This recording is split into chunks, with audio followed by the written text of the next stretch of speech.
Hey guys, JH, welcome to Practice Tea. Okay guys, today is meat and potatoes day. We're going to nail this down. The understanding factor has got to really ramp itself up. Now we're calling the swing the channel lock. Now there's a reason I'm calling it the channel lock, and it's a very elementary reason. It's because the club is in a channel here, a very, very defined channel and a control channel. And the reason it's controlled is this mechanism here, which is the shoulders. The arms are attached to the shoulders.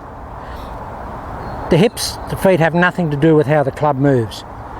And the fact that we are working with the golf ball, I'll just do it side on. The fact that we are working with the golf ball from that perspective there, open body line here,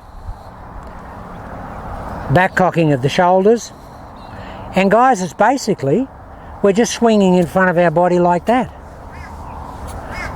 but outside of our body. We're swinging in front of it here, but outside of the rear extremity of it. Not like a conventional golf swing, where we're swinging in front of it here, but the ball is in front of the body as well. We've got the ball behind, hopefully as much as we can, the trail vertical axis part of the body. Now that's what's really, really important to take on board. The big difference between this golf swing and every other golf swing, guys, is the ball position and the process of lining up. You have to make the compensatory move. You just got to do that, because when we back cock the shoulders here, if we weren't in a compensating a left of target line position over here, clearly the ball's going to go over there. Now I keep saying that, but you've got to take that into consideration, and you have to do it from a field perspective in an extreme manner. You really got to do it in an extreme manner. It's got to feel extreme. Nothing like a normal golf swing, guy. There's none of this here. It's all here. It feels like I'm going to hit it straight out there.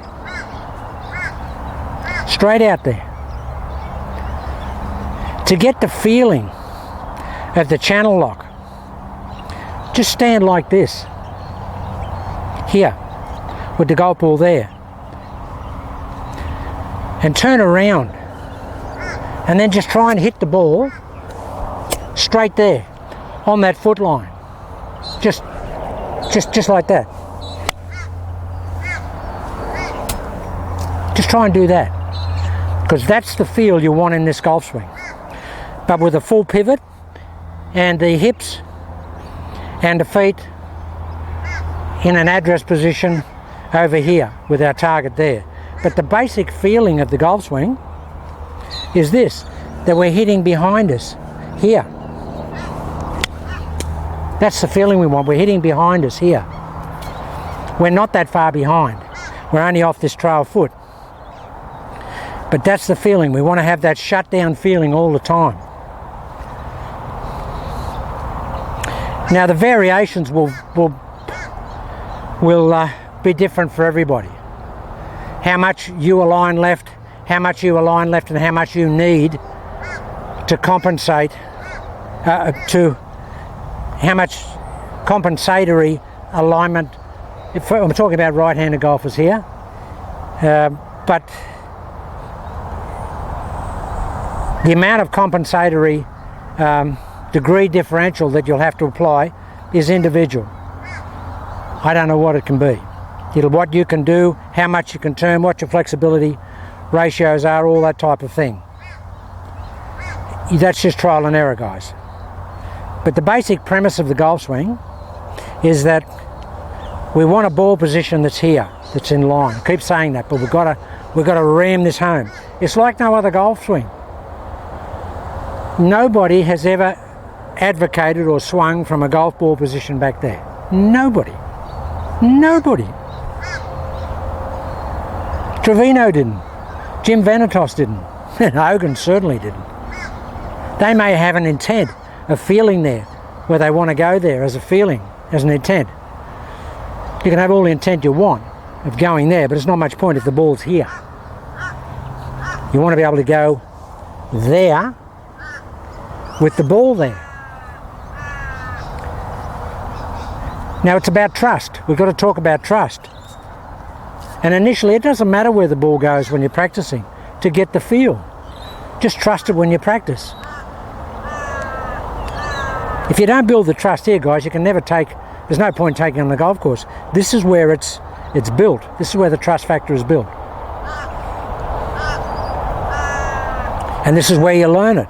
I know a lot of guys are taking it on the golf course already, and good luck to them. I can't yet because I don't understand the swing enough yet.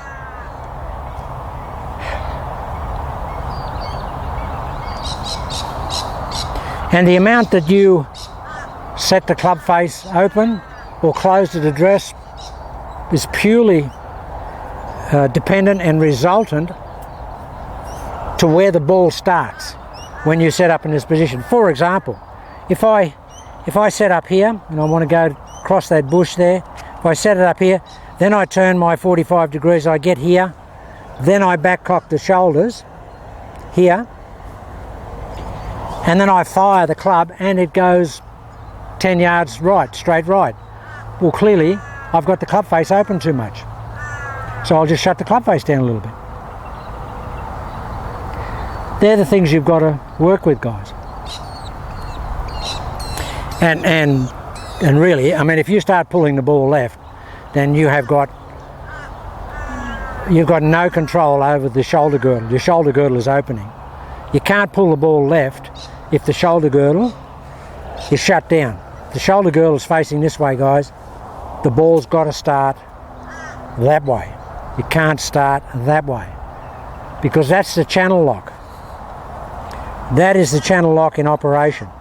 Once we go here, we turn around here, got shoulders here, we then turn the shoulders. Now we've got this channel here coming this way to the ball, and the reason that channel is created is because of the angle of the shoulders and the ball position.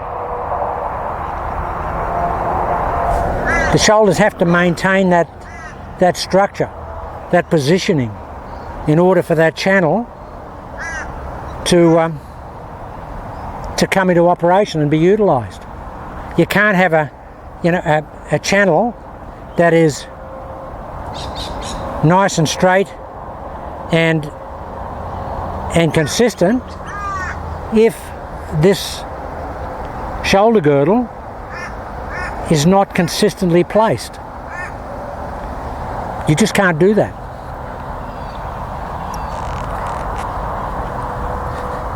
So if we're going to hit one up here, the main thing, guys, is we feel the ball there.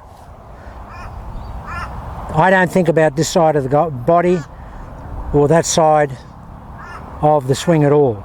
My total commitment and concentration is on there, is in line with that trail side of my body, my dominant side. That's all I think about. So I get it there, feet together. Then I just cock the feet around, open it up here, and then I back cock it here. Now here's the channel here, guys. The channel's outside the body. It's probably the best way I can explain it. We've got a channel that is operational outside the trail side of the body, or at worst in line with the trail side of the body. But that channel never creeps over to in front of the body or to this side of the golf ball. That channel is always to that side of the golf ball. That's the best way to explain it. That channel lock is on that side of the body.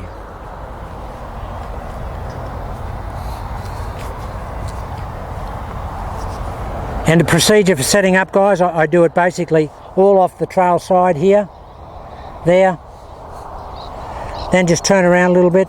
As clearly as I turn the feet around, pull this foot back. Now, this is still a straight line here. It's not an open stance. It's a stance. You see, an open stance is when we pull that lead foot back from the trail foot. Well, I'm not doing that. I've got the feet here in position. I'm just turning them both the same, and then I'm just stepping away with that foot. Now the toe line there is parallel.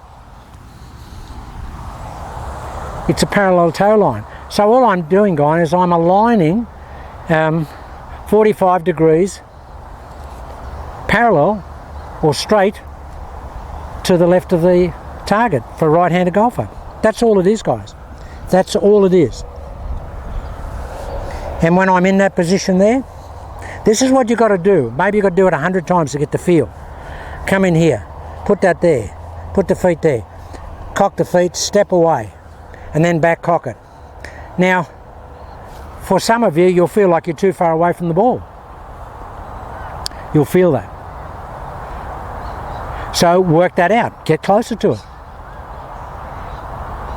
Because the closer you are to it, the more you'll take out a lot of the arcing of the golf swing. You'll basically straight line it more, much more than you do in a normal golf swing. But the further you are away from it, the more the club will tend to arc. The closer you are to it, the more the club will tend to straight line. It'll still arc, because it has to, because the shoulders turn around the neck. And so the club is always going to move in a circular shape. But what we're trying to do on the downswing is that we're trying to make the attack on the ball very straight line, to the extent that it will feel like the club is going straight out there. But that's only a feeling, because we know that having been out of dress here, and then we turn the feet, move away here, we're 45 degrees open, and then when we turn back, we've taken those 45 degree open shoulders to square, or a little bit closed, which is what we want. Maybe 10 or 15 degrees closed, which will accentuate that into-out attack channel on the golf ball. And guys, that channel keep is locked. As long as this shoulder girdle is kept in that position there, that channel will be the same every time. It can't be anything else. The only thing that will change the direction and make the channel go in a different direction is if this moves or this pops out. Now, the two things that really help that clearly are the shoulders shut down, that right shoulder back, and the 3 or 4 o'clock nose. If we've got into some confusion with some of the guys, there's a big clock in front of me, it's facing me here. 12 o'clock, 3 o'clock, 9 o'clock, 6 o'clock, it's in front of me. I'm going to turn my nose to 4 o'clock. One of the guys said that he thought my nose was pointing to 7 o'clock. 7 o'clock's there.